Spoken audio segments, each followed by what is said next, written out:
Hi, I'm Dan Kallem, and this is Brandon Mull with Dynamic Ag Solutions, Channel Seedsmen in Iowa. Today we're going to talk about corn rootworm. Through field checkup series, there's a lot of things we've been looking at so far this year, and this is one that we've spent some time really kind of focusing in on lately. Of course, we start with our corn on corn acres just to see what the population is out there. We know that we had a lot of beetles early, adults, so we're getting in and digging roots and floating them to see what we can find. Yeah, so as Dan said, we're starting to dig roots right now. One of the ways a lot of guys can go out and do it now, take a bucket full of water, fill it half to 3/4 full, take your root, dig it out, try to keep the dirt on it, and then pull the plant out or leave it in there, and you can kind of count the number of larvae. The field we're in now was bean stubble last year.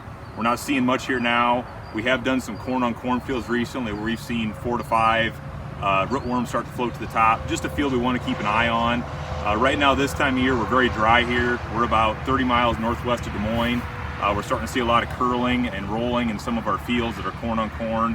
So those are kind of the spots we're going to look at first and just kind of keep an eye on those from there. So some of the things that we were concerned about too is as the adults come up, we can notice silk clipping, which obviously during pollination is really important to watch out for. And we can do a foliar application of an insecticide to come in and help control that. You know, the best weapon we have right now on corn rootworm is the trait. Smart Stacks is a great tool to use, especially in your corn on corn acres. That's something we really need to focus on, and a great way to control it. The thing about corn rootworm and scouting for it now too is, as you're looking at next year and what your plans are, what acres do you want to go back to with corn? Where you have a population, probably an acre that needs to be rotated back into soybeans or some sort of alternative. So yeah, let us know on any questions that you have, your local seedsman.